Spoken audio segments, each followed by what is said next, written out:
우리 앞뒤 좌우 양옆에 계신 모든 분들에게 인사 서로 축복하도록 하겠습니다. 하나님이 당신을 지켜주시고 은혜 베풀어 주시고 평강 주시기를 원합니다. 인사하겠습니다. 하나님이 당신을 지켜주시고 은혜 베풀어 주시고 평강 주시기를 원합니다. 평강 주시기를 원합니다. 평강 주시기를 원합니다. 여러분 옆에 있는 분들이 잘 쳐다보시나요?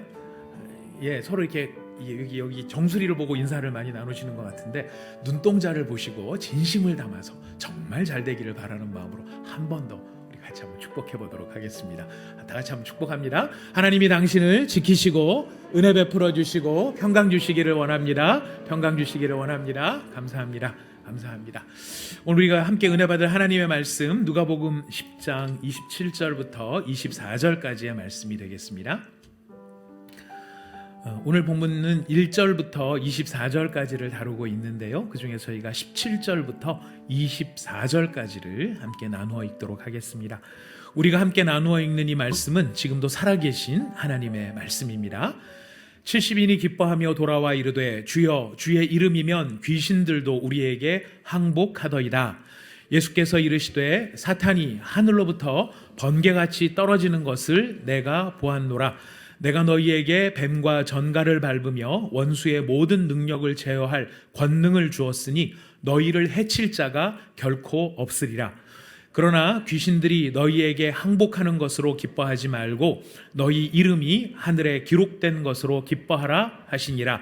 그때에 예수께서 성령으로 기뻐하시며 이르시되 천지의 주제이신 아버지여 이것을 지혜롭고 슬기 있는 자들에게는 숨기시고 어린아이들에게는 나타내심을 감사하나이다. 옳소이다. 이렇게 된 것이 아버지의 뜻이니이다.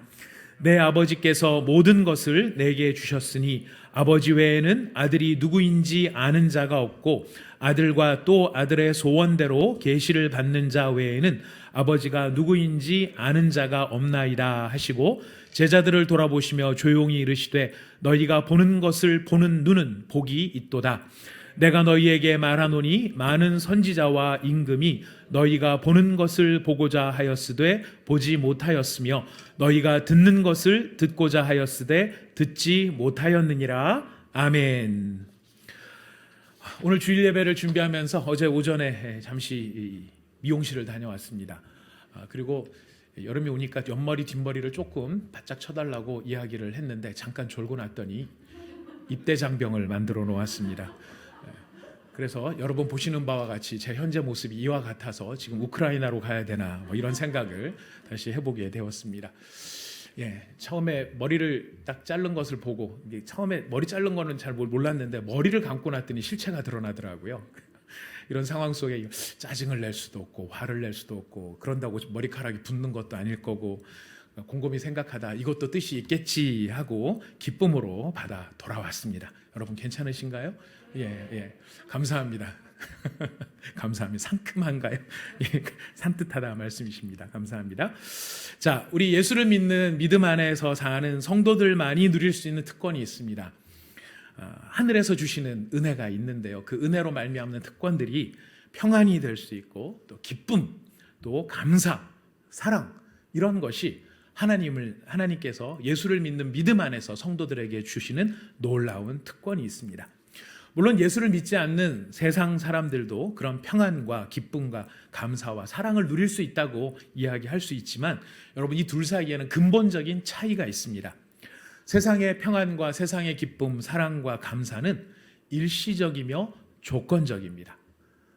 하지만 예수님을 믿는 믿음 안에서 우리에게 주시는 믿음으로 말미암아 우리가 얻게 되는 그것으로 말미암아 누리게 되는 평안과 기쁨과 감사와 사랑은 영원한 것이며 무조건적이라는 것입니다. 여러분 영원하다, 무조건적이다 이런 것은 우리가 이런 평안과 기쁨과 사랑과 감사가 이런 거 우리한테 꽉 차서 우리가 불안도 느끼지 않고 슬픔도 없고 미움이나 원망 이런 게 아예 아무것도 없다 이런 의미는 아닙니다. 언제든지 우리의 마음에도 그런 부정적인 감정들이 드리워질 수 있습니다. 하지만 그것은 마치 잠시 구름이 태양을 가리듯이 그렇게 가리워지는 것들이지 그것에 우리가 사로잡히는 것은 아니라는 것입니다. 여러분 잘 알지 않습니까? 구름이 아무리 두껍게 끼어 있다 할지라도 그렇게 태양을 가린다 할지라도 그 구름 뒤에서는 찬란한 태양이 빛나고 있다는 것을 우리는 알고 있습니다. 마찬가지로 우리의 영혼 가운데도 그런 어두움의 그림자들이, 어두움의 구름이 잠시 낀다 하더라도 우리의 삶의 태양처럼 찬란하게 비추시는 예수 그리스도의 은혜의 빛이 있다라는 것, 우리는 그것을 알고 있는 것입니다. 때로 우리는 어떤 때는 우리의 고개를 떨군 채 그 땅에 비춰지는 우리의 그림자만 쫓아가는 경우들도 있습니다. 우리의 그림자를 바라보면서 어두워, 캄캄해, 내 실체 내가 왜 이렇게 어둡지, 이렇게 우리가 착각을 하는, 착시 현상을 갖는 경우들이 있을 수 있습니다. 내 그림자만을 쫓아가다 보니까 내 과거의 기억들, 어두운 안 좋은 것들, 누가 나한테 부정적인 영향을 미친 것들, 거기에만 온통 집중하느라고 주변에 환한 빛도 보지 못하고 하늘에 비치는 예수의 은혜의 빛도 비추지 못합니다. 그 그림자만을 쳐다보느라고 어둡고 우울함에 마음을 빼앗기고 있는지도 모릅니다. 하지만 사랑하는 성도 여러분, 우리가 우리의 눈을 들어 하늘을 바라본다면, 우리가 눈을 들어 은혜의 빛을 비추어주고 계시는 예수 그리스도를 바라본다면, 예수님은 지금도 우리에게 은혜와 자비와 사랑, 영원한 긍정, 괜찮다, 영원한 가능, 할 수 있다, 믿음 안에서 다시 일어설 수 있다, 이런 빛을 우리에게 비춰주시는 줄 믿습니다. 여러분, 이런 사실들은요, 다른 게 아닙니다. 우리가 이 차이가 나는, 내가 누리는 기쁨이 영원한 기쁨인가 아니면 일시적인 기쁨인가, 우리가 이런 면면을 판단을 해볼 수 있는 현상들이 있는데요. 결국 어떻게 되는가? 결국 어디로 돌아가는가? 여러분, 이걸 보면 우리가 누리는 기쁨이 어떠한 기쁨인지, 우리가 느끼는 기쁨이 영원한 기쁨인지 일시적인 기쁨인지를 우리가 확인할 수 있다는 것이에요. 결국 어디로 돌아가는가? 다른 말이 아니고요. 우리가 평안과 기쁨과 감사와 사랑을 누리는데, 이게 어느 순간인가 잠시 슬픔이 올 수 있고 불안이 올 수 있고 원망이나 미움이 우리 가운데 올 수 있지만, 그러나 결국 어디로 돌아가는가? 여러분, 성도들은 어디로 돌아갈까요? 결국 어디로 돌아갈까요? 기쁨으로 돌아간다는 거예요. 마음에 뭔가 좀 부담스러운 일이 있고 불쾌한 일이 있었고 내 마음을 확 끄집어내리는 좌절감이 우리의 마음을 막 사로잡고 휘어잡는 경우가 있어요. 그러나 성도는요, 그것 때문에 사로잡혀서 잠시 거기에 매일 수도 있지만 항상 매여 있는 것이 아니라 어떻게 되죠? 그것을 뚫고 일어나 다시 기쁨의 자리로 돌아간다는 거예요. 왜일까요? 성도가 왜 그렇게 되는 걸까요? 성도 안에 누가 계시기 때문에? 예수가 계시기 때문에. 그 예수로 말미암아 우리의 나락으로 떨어졌던 마음도, 우리의 좌절로 떨어졌던 마음도 찬송 한번 부르고 나면 어떻게 되나요? 다시 기쁨으로 돌아가요.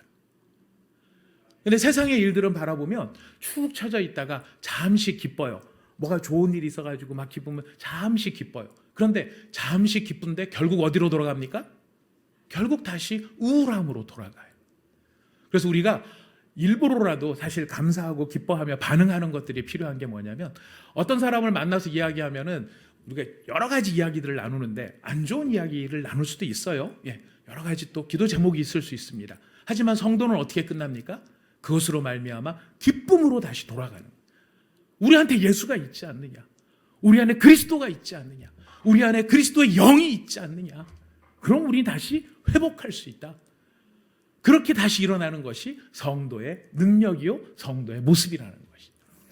근데 기쁨으로 막 반가워, 정말 잘 만났어, 막 그랬는데, 만날 때는 기뻤는데 끝날 때는 막 천근만근 무거운 이 500kg짜리 쌀푸대가 없죠. 80kg짜리군요. 제일 큰 게 80kg짜리인데 그거 12가마니를 허리에다가 묶고 끝난다. 여러분, 성도는 그렇게 끝날 수 없는 존재들입니다. 왜? 우리 안에 누가 계시니까? 예수의 영이 계시니까. 그래서 우리가 진정으로 예수의 영이 우리 안에 있고 우리 안에 그리스도와 함께 성령께서 우리를 다스리실 때, 그래서 여러분, 성령의 열매 중에 어떤 열매가 있습니까? 희락의 열매가 있는 거예요.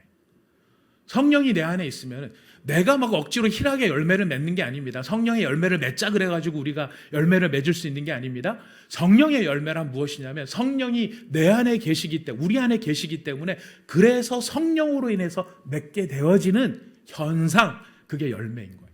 그 성령이 우리 안에 계시면 우리 안에 희락의 열매가 맺어지게 된다는 거예요. 여러분 사랑하는 여러분들은 결국 어디로 돌아가십니까? 결국 여러분들은 어디로 돌아가십니까? 현상을 보고 상황을 보고 사람을 보면 한숨이 나올지 모르지만 우리가 내 안에 계신 예수를 바라보게 될 때 다시 기쁨을 회복할 수 있는 존재, 바로 그런 존재로 우리를 삼아 주신 것입니다. 여러분, 예수를 믿는 자에게 주신 하나님의 은혜가 기쁨이라는 사실, 오늘 본문이 그것을 이야기를 하고 있습니다. 여러분 10장 17절 말씀을 한번 같이 먼저 읽어보겠습니다. 10장 17절 시작. 70인이 기뻐하며 돌아와 이르되 주여 주의 이름이면 귀신들도 우리에게 항복하더이다. 70인이 어떻게 돌아왔어요? 기쁘게 돌아왔어요. 21절 읽어보겠습니다. 시작. 그때에 예수께서 성령으로 기뻐하시며 이르시되 천지의 주제이신 아버지여, 이것을 지혜롭고 슬기 있는 자들에게는 숨기시고 어린아이들에게는 나타내심을 감사하나이다. 옳소이다. 이렇게 된 것이 아버지의 뜻이니이다. 그렇습니다. 사랑하는 형제자매 여러분, 예수를 믿는 믿음에는 기쁨이 있습니다. 참 믿음은 기쁨의 열매로 나타나게 됩니다. 그리고 믿음으로 말미암아 감당하는 모든 사역에는 기쁨이 솟아나게 되어 있습니다. 왜냐하면 그 안에 예수님이 계시기 때문입니다. 지금 우리가 읽어본 70명의 기쁨의 모습, 예수님의 기뻐하시는 모습, 이 상황이 어떤 상황에서 지금 이런 상황이 펼쳐지느냐면요, 예수님께서 우리가 10장 1절부터 나오는 내용이에요. 10장 1절부터 보면 예수님이 70명의 일꾼들을 파송하십니다. 일꾼들을 보내시는데 어디로 보내시느냐면은 요단강 동쪽편, 우리가 이제 성경 지리학으로는 트랜스 요르단이다라고 하는 지역이 있습니다. 우리가 보통 알고 있는 유대, 그 다음에 사마리아, 갈릴리, 이 지역들은 전부 요단강 서쪽에 있을까요? 동쪽에 있을까요? 서쪽에 있습니다. 그래서 성경의 중요한 이야기들은 다 요단강 서쪽에서 일어나는 일들입니다. 근데 요단강 동쪽은 거기에도 유대인들이 있고 거기에도 이스라엘 사람들이 살고 있지만 거기는 마이너한 곳이에요. 서쪽은 메이저급이라면 이쪽은 마이너급이 되는 거예요. 그래서 예루살렘을 서울이라고 말할 수 있으면 저 갈릴리는 부산이나 목포쯤 되는 지역이라고 한다면 이 트랜스 요르단, 요단강 동쪽은 그냥 사람들의 별 관심이 없는 그런 지역들인 거예요. 근데 예수님께서 예루살렘으로 올라가기로 굳게 결심하시고 예루살렘으로 올라가시는데 우리가 지지난주에 살펴봤습니다. 예루살렘으로 올라가시기로 결심하신 예수님이 첫 번째 가신 지역은 사마리아였습니다. 사마리아는 저주받은 곳이죠.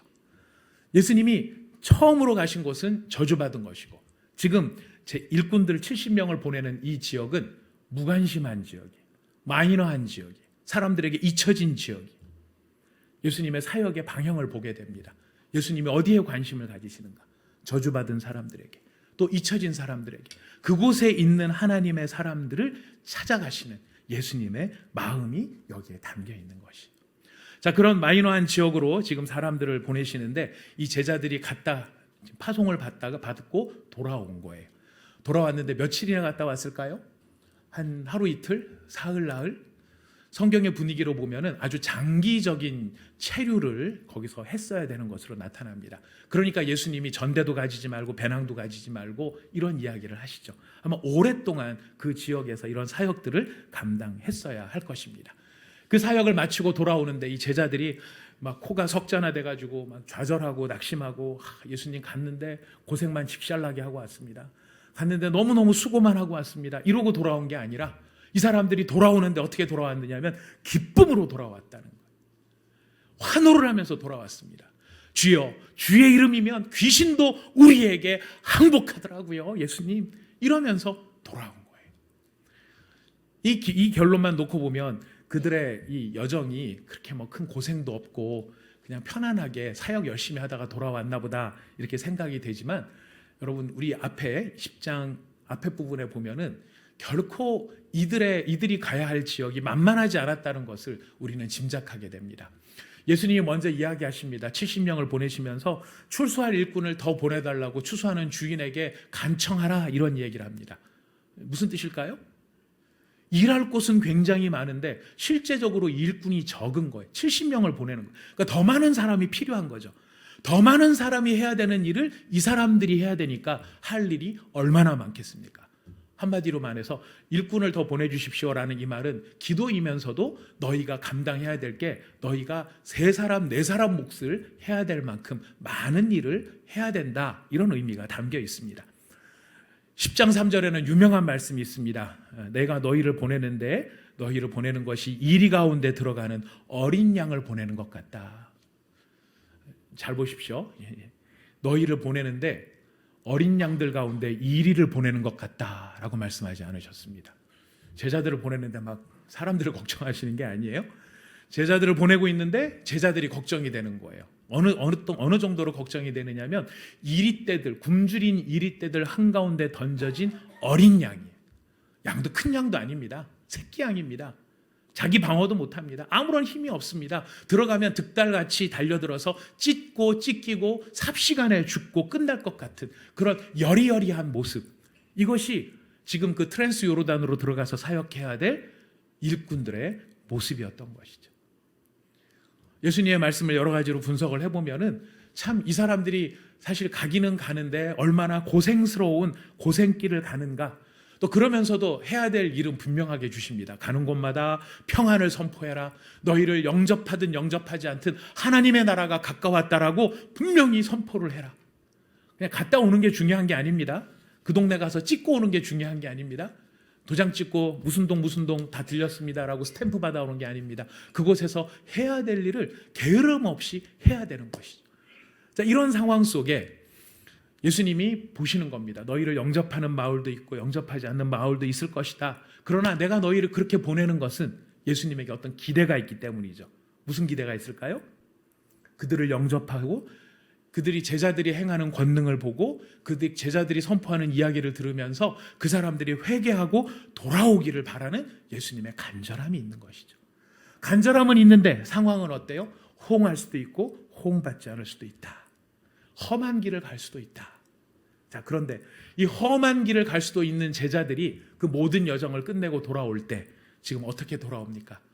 험한 여정 때문에 이래서 상처받았습니다. 저래서 깨졌습니다. 저 인간 때문에 실망했습니다. 이러고 돌아오지 않아요. 어떻게 돌아옵니까? 주의 이름으로 귀신들도 항복하더이다. 승리하면서 돌아왔다는, 기뻐하면서 돌아왔다는. 핵심이 뭘까요? 그들이 고생하지 않았기 때문일까요? 아닙니다. 많은 고생했을 겁니다. 잠자리도 불편하지 않았을 것이고, 예수님이 아무것도 먹을 것도 가져가지 말라 그랬는데 아이씨 그때 그 말 듣지 말고 뭐 하나 갖고 왔어야 되는데, 참치 캔이라도 하나 들고 왔어야 되는데 라고 생각했을 가능성도 얼마든지 있었다는. 자, 그런데 그들이 기뻐했었던 이유 단 한 가지입니다. 그들의 외침은 이렇게 번역할 수 있습니다. 예수님 되더라고요. 예수님 되더라고요. 예수님 이름으로 나가보니까 실제적으로 예수님의 이름의 권능이 나타나더라고요. 해보니까 되더라고요. 예수님 되었습니다. 됐습니다. 되는 것을 보고 돌아온 기쁨이 있는 것입니다. 여러분이 이런 기쁨을 누려보셨습니까? 약간 반항하는 눈빛으로 저를 쳐다보시는 이 눈빛은 그런 기쁨이 있었겠는가 없었겠는가 맞춰보라는 뜻 같습니다. 제가 맞춰볼까요? 옛날에는 있었는데 지금은 안 계신 것 같습니다. 여러분 옛날 신앙생활 뜨겁게 하실 때, 여러분이 어떤 교회에서 신앙생활 하셨든지 그 교회에서 막 한참 뜨겁게 하실 때는 예수님의 이름으로 하니까 되더라고요 하는 일이 분명히 있으셨을 것 같아요. 예, 그렇죠? 지금 안 그렇다는 뜻이죠? 예. 지금도 그러시기를 바라겠습니다. 아멘. 지금도 그러시기를 바라겠습니다. 제자들의 기쁨이었어요. 주님의 이름으로 나가니까 이런 힘든 일들도, 이런 어려운 일들도 주님 되었습니다. 예수님이 그 기쁨을 함께 즐거워하십니다. 그 기쁨을 함께 누리십니다. 그래, 맞다. 그런데 예수님께서는 그런 사역을 잘하고 돌아온 제자들의 기쁨, 그 기쁨도 너무너무 중요하고 대단하지만 사실 그 기쁨보다 더 본질적인 기쁨이 있고 더 한 단계 높은 기쁨이 있다는 것을 가르쳐 주시기를 원하십니다. 우리 20절 말씀을 읽어보도록 하겠습니다. 20절 말씀 시작.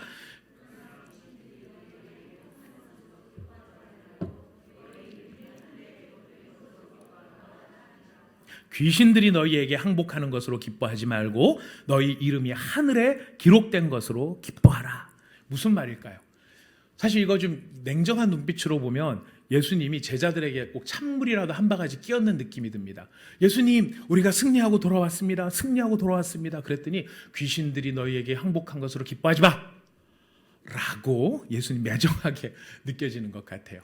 그러나 여러분, 그 예수님 매정하게 끊으시는 게 아니고요. 그것이 굉장히 큰 기쁨이기는 하지만 그 기쁨보다 더 중요한 기쁨, 더 근본적인 기쁨이 있는데 그것이 무엇이냐면 너희 이름이 하늘에 기록된 것. 사실 그것이 훨씬 중요한 것이고 그것이 얼마나 놀라운 것인지 네가 그것으로 기뻐할 수 있어야 된다. 이것을 우리에게 알려주시는 것입니다. 왜 그럴까요? 사랑하는 여러분, 사역이라는 것은요, 어떤 때는 잘 되는 때도 있어요. 사역이라는 것은 어떤 때는 최선을 다하지만 안 되는 때도 있을 수 있습니다. 그러면 잘 되는 때는 기뻐하고 안 되는 때는 기뻐하지 않는다? 그런 게 아니라는 것이죠. 사역이 잘 돼서 기뻐한다라고 하는 거, 사역이 안 되면 그럼 기뻐하지 않는다. 이게 조건적인 거죠. 아침에 나왔는데 길을 가는데 5만 원짜리를 주었다. 하루가 얼마나 기쁘겠습니까? 통 크신 여러분들은 5만 원 갖고는 까딱도 없으시죠. 저는 1만 원만 주어도 너무 기쁠 것 같아요. 그런 기쁨. 근데 그럼 아침에 가다가 내가 잘못해갖고 뭘 틀렸는데 5만 원짜리를 잃어버렸다. 그럼 슬프죠. 예, 안타까울 것입니다. 주순 5만 원짜리보다 잃어버린 5만 원짜리가 훨씬 크게 느껴질지 모르겠습니다. 자, 그렇게 기뻐하는, 잘 될 때와 잘못될 때 그때 기뻐하고 그때 안 기뻐하고 이런 종류의 기쁨이 아니라 그런 것과는 아예 상관이 없는 5만 원짜리를 줬든 5만 원짜리를 잃어버렸든 그런 것으로 우리가 커버할 수 없는, 어떻게 될 수 없는 더 본질적인 기쁨이 너희들에게 있다라고 하는 것을 예수님이 알려주시고 싶으신 것입니다. 여러분, 그런 기쁨이 무엇일까요? 그런 기쁨이 무엇일까요? 또 우리가 사역이 잘 되면은요, 잘 되는 대로 참 좋지만 또 함정도 있어요. 사역이 잘 되면은 우리가 하나님 너무 감사합니다, 너무 기쁩니다. 전도를 했는데 막 전도가 잘 되고, 또 성경 공부를 하는데 머릿속에 말씀이 쏙쏙 들어오고, 기도를 하는데 깊은 기도 가운데 들어가고, 얼마나 기쁜지 몰라요. 근데 함정이 있어요. 잘 되면은요, 잘 돼서 기뻤는데 한 발짝만 넘어가면은 교만함에 빠지는 함정이 생기는 거예요. 주님, 제가 설교를 했더니 10,000명이 들어왔습니다. 주님, 제가 전도를 했더니 10만 명이 들어왔습니다. 주여, 제가 기도했더니 100만 명이 들어왔습니다. 한번 더 해볼까요? 주님, 제가 헌신했더니 10,000만 명이 들어왔습니다. 할렐루야. 아멘. 제가 했습니다. 이렇게 나가는 교만이 우리 가운데 있을 수 있다라는 거예요. 교만인지 아닌지는 뭐를 보면 알 수 있을까요? 사람들이 칭찬해 주면 기뻐하고요. 내가 이렇게 많은 일을 했는데 사람들이 아무도 안 알아주네? 그러면 이거 뭐야 이거? 이렇게 깔아앉으면은요, 이거는 내가 했다는 증거예요. 내가 했는지 안 했는지, 이게 내 교만인지 아닌지 너무 쉽습니다. 모든 거 다 주님이 하셨습니다 이렇게 말을 해도요, 실제 우리 마음은 우리가 알거든요. 모든 게 다 주님이 하셨습니다 그랬는데 아무도 안 알아준다. 인간들이 눈을 장식용으로 달고 다니는 거야, 있는 거야, 없는 거야, 이런 생각이 우리 마음속에 찾아들고 괜히 섭섭한 마음이 들 수 있다는 거예요. 여러분, 이거 잘해놓고 교만의 함정에 빠질 수 있는, 주님이 그런 함정들을 지금 경계하고 계시는 것입니다. 그리고 진짜 중요한 게 뭐냐, 귀신이 쫓겨나갔다는 것도 중요하지만 너희들 앞에 항복했다는 것도 중요하지만 그 항복이 누구의 이름으로 된 것? 주님의 이름으로 된 것, 예수의 이름으로 된 것이라는 것을 잊어서는 안 된다. 이것을 알려주고 계시는 것이. 귀신이, 제자들이 겁이 나서 도망갔겠습니까? 귀신들이 항복한 것이 제자들의 영성이 두려워가지고 항복했겠습니까? 귀신이 쫓겨나가고 귀신이 항복한 것은 누구의 이름 때문에 나간 것일까요? 예수의 이름 때문에, 예수의 이름의 권능 때문에, 그 이름이 가지고 있는 능력 때문에 귀신들도 꼬리를 말고 도망가더라는 것이에요. 그 예수님의 이름, 여러분, 이름의 권능이라는 건 딴 게 아닙니다. 우리가 예수님의 이름을 부르고 예수님의 이름에 권세가 있다 그랬을 때 이름의 권세가 있다는 게 뭐냐면은요, 저희 집에서도 보면은 이제 집사람이 밥을 다 해놓고 막내를 이제 오빠한테 보냅니다. 오빠한테 가서 밥 먹으라 그래라. 그러면은 막내가 가서 오빠 밥 먹어, 오빠 밥 먹어. 그러면 오빠가 알았어 하면서 민기적거리고 안 나올 때가 있습니다. 그럼 본인이 뭔가 바빠서 그런 거겠죠. 예. 근데 하다가 안 되면은 그 다음에 최후로 하는 말이 무엇이냐면, 아빠가 와서 밥 먹으래 오빠 라고 하면 움직입니다. 누구의 이름의 권세? 아빠의 이름의 권세. 요때 안 나가면은 안 된다는 것을 알고 있는 거죠. 이름의 권세라는 건 그거예요. 자기가 했으나 꼼짝도 안 하는데 다른 어떤 권세 있는 자의 이름을 가지고 들어가면 아빠는 거기 안 왔지만 아빠의 이름이 가지고 있는 파워를 알고 있는 거예요. 여러분, 우리가 뭐 사업 같은 걸 할 때도 마찬가지 아닙니까? 내가 사업을 하기 위해서 누구를 만나야 되는데 이분이 굉장히 뭐 사회적으로 지위가 높고 바쁜 사람이라 내가 무턱대고 찾아가서는 만날 수도 없는 사람이다. 그런데 이 사람을 꼭 만나야 된다. 그럼 누구 도움을 받아야 됩니까? 그 사람과 잘 알고 있는, 그 사람에게 영향력을 끼칠 수 있는 사람, 그 사람의 소개를 받을 수 있다면 최고죠. 그 사람을 만나러 갔을 때 뭐라고 얘기합니까? 제가 누구씨 소개로 왔습니다. 제가 얘기 들었습니다. 그분하고 친하시다면서요. 저도 그분하고 잘 알고 있습니다. 근데 그분이 저를 맞아주고 환영해주는 이유는 저를 알기 때문이 아니고 저를 소개해준 그 사람의 이름 때문에 바로 저를 환영해주는 것이죠. 이게 이름의 권세예요. 영화 같은 데 보면은 왜 이렇게 조직들 나와서 하는 영화를 보면 뜨거운 목욕탕에 웬 아저씨 한 사람이 딱 앉아 있습니다. 근데 이 도화지가 모자라서 자기 몸에다가 그림 연습한 수많은 형제들이 함께 들어와 가지고 용 그림도 그려보고 뭐 이런 그림도 그린 형제들이 들어와 가지고 이제 아저씨 좀 자리 좀 비키지, 우리 좀 앉게, 이제 이런 분위기, 험악한 분위기가 딱 연출이 됩니다. 그때 그 턱 하고 있던 아저씨가 쳐다보면서 이렇게 이야기하십니다. 내 누군지 아노? 1부 때도 안 됐는데 2부 때도 안 됩니다. 흉내를 못 내겠습니다. 내 누군지 아나? 이 사람들이 얘기하죠. 당신 누군데? 그랬을 때 이 사람이 자기 이름을 이야기한다든가 자기 어떤 걸 얘기를 하면 갑자기 이 친구들이 어떻게 변합니까? 형님! 하고 쭈그러들죠. 이유가 어디에 있습니까? 무술을 보지도 않았어요. 격투기를 본 것도 아닙니다. 격파수를 본 것도 아니에요. 뭐만 들었어요? 이름만 들었어요. 이름만 들었지만 그 이름에 뭐가 있는 것입니까? 권세가 있는 거예요. 파워가 있는 거예요.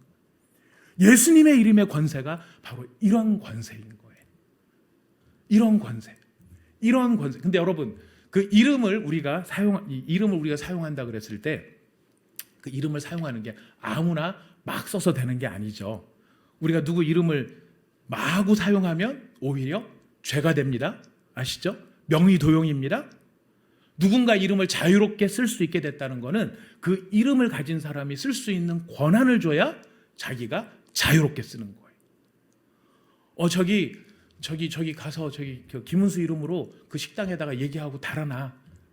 내가 나중에 정산해 줄게. 김은수 이름으로 써. 근데 옆에 있던 누군가가 그 얘기를 듣고 가가지고 그 식당에 가서 제가 김은수 씨 이름 앞으로 달아놓을게요 하고 가면 나중에 정산할 때 어떤 일이 벌어지죠? 아저씨, 저 사람? 저 몰라요? 그래서 더 창피를 당하게 되는 일이 생길 수 있습니다. 예수님이 무슨 말씀을 하는 걸까요? 예수의 이름을 부른다는 거는요, 아무나 예수의 이름을 불러서 그 권한이 나타나는 게 아니라는 거예요. 예수의 이름을 불렀을 때 그 이름이 권세가 있는 이름이 되고 권한이 있는 이름이 되고 능력이 있는 이름이 되려면 예수님께서 그 권한을 부여하셔야 되는 거예요. 지금 예수님께서 제자들한테 너희가 사역에 성공했다고 기뻐하지 말고 하늘에 이름이 기록된 것으로 인해서 기뻐하라는 그 말씀은 뭐냐면은 너희가 내 이름을 마음껏 사용해도 되는 그런 존재가 되었다는 것, 그 사실을 기억하라는 거예요. 그런 존재가 되었으니까 내 이름을 썼을 때 그 이름이 힘이 나타나는 거예요. 여러분, 우리가 안 써서 그렇죠. 예수님의 이름의 권한이 얼마나 센지 아십니까? 여러분, 이건 뭐 저희 나중에 이건 또 하나의 설교의 주제이기도 합니다만은요. 우리가 예수님의 이름으로 예수님이 이런 말씀까지 하셨어요. 누구든지 겨자씨 하나일 만한 믿음이 있으면 그 믿음 때문에 어떤 일이 생긴다고요? 산이 옮겨진다 그래요. 뽕나무가 바다에 심겨진다 그래요. 되는 일입니까? 택도 없는 일이죠. 옮겨집니까? 근데 예수님은 옮겨진다 그래요. 그러면 예수님이 옮겨진다 그랬으면 옮겨지는 일일까요? 안 옮겨지는 일일까요? 옮겨집니다. 예수님이 말씀하셨으면 우리 눈에 보기에 당장 아닌 것 같아도 결과가 꼭 나타나요. 이게 예수님의 이름의 권세인 거예요. 그렇지만 이런 거는 여러분 함부로 하시면 안 됩니다. 이건 하나님의 뜻에 맞춰서 해야 되지. 주님 감사합니다. 숫자 5개, 보너스 1개. 해보신 분들만 아실 겁니다. 전 해봤다는 얘기가 되겠죠. 개척하면서 해봤었습니다. 주여, 장소가 필요한데 받은 것은 없고 어떻게 하면 좋겠습니까? 매주 믿음을 가지고 한 장씩 한번 써보겠습니다. 숫자 5개, 보너스 1개. 제가 꽤 많은 것들을 해봤지만 한 장도 되지 않았습니다. 예수의 이름으로 저는 점을 찍었습니다. 예수의 이름으로 명하노니 될지어다 5개. 안 됐습니다. 왜 안 될까요? 여러분, 예수님 이름으로는 그런 거 안 됩니다. 기억하셔야 됩니다. 예, 가서 이거 땡기는 것도 안 됩니다. 예, 카드도 안 됩니다. 예, 꽃그림도 안 됩니다. 예수의 이름으로 그런 거 되지 않습니다. 예, 예수의 이름으로 되는 게 따로 있습니다. 영적으로 우리를 지배하려고 달려들고 우리를 힘들게 하려고 하고 우리를 넘어가고 우리를 유혹하려고 하는 그런 사단의 권세에 대해서는 예수의 이름으로 나갈 때 승리할 수 있는 것입니다. 그 승리가 우리에게 보장되어 있다는 것이에요. 그렇게 할 수 있는 이유가 어디에 있는가? 예수님이 하늘의 생명책에 이름이 기록되어 있다 그래요. 하늘의 생명책이라는 건 딴 게 아닙니다. 누가 이 하늘에 들어올 수 있는가? 여러분, 하늘에 들어갈 수 있는 거는요, 우리가 마음대로 들어가는 게 아니라 그 하늘의 주인이신 하나님이 승낙을 해줘야 들어갈 수 있어요. 근데 하나님이 어떤 사람들을 승낙을 해주시는가? 하나님이 하나님의 자녀로 삼으신, 하나님의 가족들로 삼아주신 사람들만 천국에 들어갈 수 있는 거예요. 그러니까 지금 여기 하늘의 생명책이라는 건 달리 표현하면 하늘의 족보라고도 말할 수 있죠. 내 아들이다, 얘가 내 자녀다, 얘가 내 새끼다 라고 하는 호적 등본과도 같은 것이 하늘의 생명책이에요. 달리 말하면 하늘의 생명책에 이름이 기록되었다는 건 우리가 누구의 패밀리가 되었다는 겁니까? 하나님의 패밀리가 되었다. 너희들이 기뻐해야 될 게 뭐냐면은 너희들이 놀라운 이런 일들을 할 수 있다는 것이 기쁜 게 아니고 너희들이 하나님의 패밀리가 되었다는 것, 하나님의 가족이 되었다는 것. 하나님의 가족이 되었으니까 누구 이름을 막 쓸 수 있는 겁니까? 예수의 이름을 쓸 수 있는 거예요. 우리가 사역적인 성공으로 말미암아 기뻐할 수 있는 것도 있어요. 하지만 그건 어디까지나 상대적인 것이에요. 그거는 사역이 내 마음대로 안 될 때는 우리가 좌절할 수도 있고 낙심할 수도 있는 일이에요. 그러나 하나님과 내가 아버지와 아들이 되었고 내가 설령 부족하다 할지라도 한번 호적 등본에다가 내 이름을 올리셨으면 절대로 이 이름을 지우지 아니하실 것이라고 하는 확신이 있는, 그 확신이 주는 담대함과 그 하나님의 권세로 말미암는 기쁨, 그것은 모든 상황과 상관없는 기쁨, 그것은 누가 빼앗을 수도 없는 기쁨, 그 기쁨이 하나님의 자녀에게는 넘칠 수 있다라는 것이. 예수님 우리에게 말씀하시는 겁니다. 하나님의 관계로 말미암는 그 기쁨, 하나님이 너희 아버지가 되셨다라는 그 사실, 그것이 훨씬 더 중요하다라는 것이. 성경에 보면은 사역 잘하고 망한 사람들이 여럿 나옵니다. 사역을 기가 막히게 했는데 쫄딱 망한 사람들이 있어요. 가장 대표적인 인물이 발락이라는 사람입니다. 민수기에 보면은 나오는 선지자예요. 선지자가 눈을 떠서 하나님이 미래에 하실 일들을 바라봅니다. 그의 귀가 열려서 하나님의 음성을 듣습니다. 귀가 열리고 눈이 열려서 놀라운 예언을 했지만 그의 끝은 무엇이었나요? 망하는 일이었어요. 우리가 사역을 잘하는 것은 얼마든지 어떤 방법으로도 잘할 수 있지만 여러분, 그것은 잘할 수도 있고 못할 수도 있어요. 하지만 우리가 하나님의 자녀가 되었다는 이 사실은 영원히 변치 않는 놀라운 은혜의 선물이라고 하는 것입니다. 예수님께서는 이 사실에 우리가 주목하기를 원합니다. 우리가 이런 사실에, 우리가 하나님의 자녀가 되었고 하나님의 그 생명책에 이름이 기록된 놀라운 하나님의 백성이 되었다라는 그 신분을 우리가 확인하고 그 사실을 우리가 깨달을 수 있기를 하나님은 원하고 계신다라는 것이에요. 여러분, 이 사실을 알지 못하면은요, 그런 권세를 가졌음에도 불구하고 우리가 엉뚱하게 휘둘리면서 살 수 있어요. 놀라운 하나님의 일을 하고 돌아가는데 허전한 마음으로 돌아갈 수 있습니다. 제가 중고등부 때 이제 저희 세대 때는 문학의 밤이라는 것들이 있었어요. 프로그램마다. 그래서 이제 저희 교회 저가 다녔던 교회에서 동문의 밤이라고 해가지고 이제 그런 밤들이 있었는데 고등부 회장 이런 거를 하면은 그런 거를 다 준비를 하고 해야 되거든요.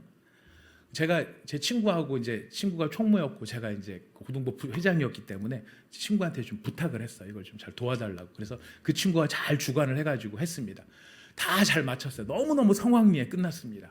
정말 기쁨으로만 끝났습니다. 그래서 저희가 다 인사하고 이제 정리하고 돌아가는데 그 친구가 저를 딱 보면서 은수야, 술 한잔 할까?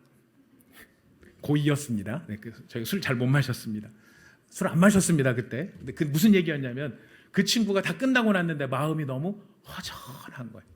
뭔가 일을 이루기는 이루었는데 뭔가 마음이 텅 빈 것 같은 거예요. 그럴 수 있다라는 거예요. 하지만 여러분, 예수님의 은혜와 예수의 영으로 충만했을 경우에는 완전히 그 반대인 상황에서도 찬송이 나오고 찬양을 하는 사람도 있더라는 거예요. 여러분 누군지 아시죠? 바울과 실라예요. 예수님을 증거하다가 맞고 피 흘리고 상처 입고 싸매임도 받지 못하고 보호도 받지 못했는데 그 밤에 감옥 한가운데에서 찬양을 합니다. 찬양을 하는데 그냥 그 찬양이 그냥 나왔을까요? 그 안에 뭐가 있기 때문에?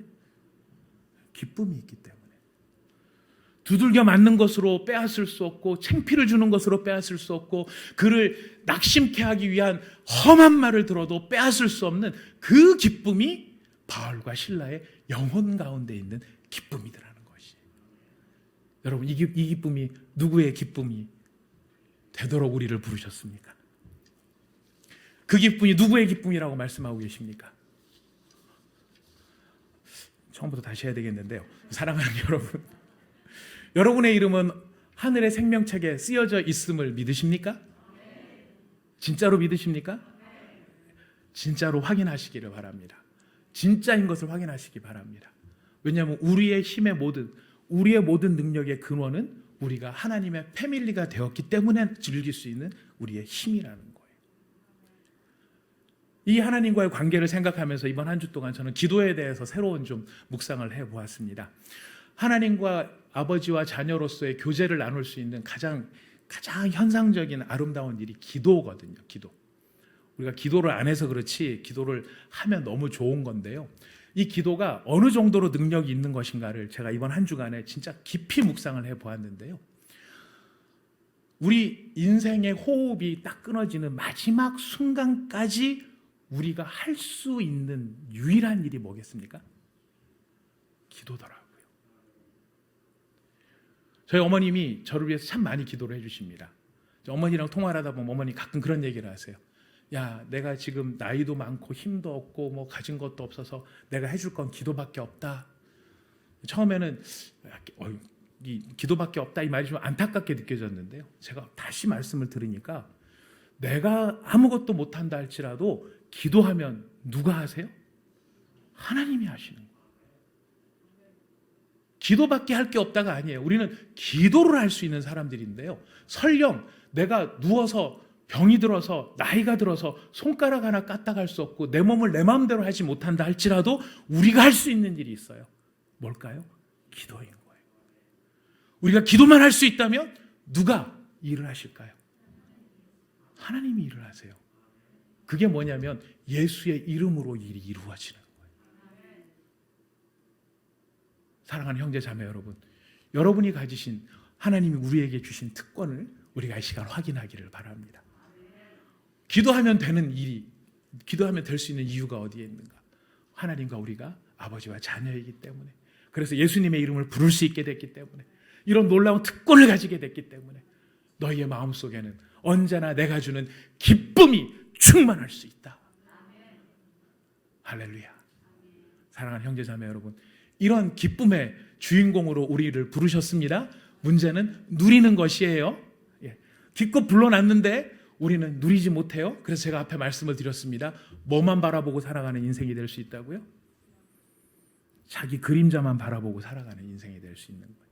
태양이 비치고 하늘이 밝은데 그 모든 것은 보지 못한 채 내 어두운 그림자만 보면서 내 인생은 우울해, 이것만 바라보면서 나가는 인생이 될 수 있다는 거예요. 뭐가 비치는데도, 하늘의 영광이 비치는데도. 사랑하는 여러분, 하나님은 우리에게 이런 빛을 비추어 주고 계십니다. 기쁨의 주인공으로 삼으셨습니다. 우리 그 기쁨의 주인공으로 마땅히 누려야 할 특권을 마땅히 누리며 살아가는 저와 여러분이 꼭 되시기를 부탁드리겠습니다. 우리 함께 기도하겠습니다. 주님은 말씀하십니다. 하나님께서 말씀하십니다. 너의 하나님 여호와가 너의 가운데 계시니 그는 구원을 베푸실 전능자이시라. 그가 너로 말미암아 기쁨을 이기지 못하시며 너를 잠잠히 사랑하시며 너로 말미암아 즐거이 부르며 기뻐하시리라 하리라. 하나님이 우리를 바라보실 때 이런 기쁨으로 우리를 대하고 계십니다. 그래서 우리가 주님을 만나면 우리 마음에 기쁨이 전달이 되는 것이고 그 기쁨의 영향력이 우리를 사로잡게 되는 것입니다. 주님, 우리가 하나님의 자녀가 되었습니다. 자녀로 부름받았습니다. 자녀로 부름받아 하나님의 패밀리가 되었다는 사실, 주님, 이 사실을 제가 분명히 깨닫게 하여 주시옵소서. 그리고 하나님의 패밀리가 된 사람들에게 주신 놀라운 특권, 예수의 이름을 부를 수 있고 예수의 이름을 부르면 그 권세가 나타날 수 있는 사람이 되었음을 깨닫게 하여 주십시오. 그리고 그 기쁨, 하나님의 패밀리가 되어진 그 기쁨이 우리 저의 영혼의 근본에서부터 솟아오르는 놀라운 은혜를 저희에게 허락해 주옵소서. 우리 함께 같이 마음 모아 기도하도록 하겠습니다. 다 함께 기도합시다. 하나님 아버지, 참으로 감사합니다. 오늘 이 시간에 우리에게 이 귀한 말씀을 허락하여 주시옵소서.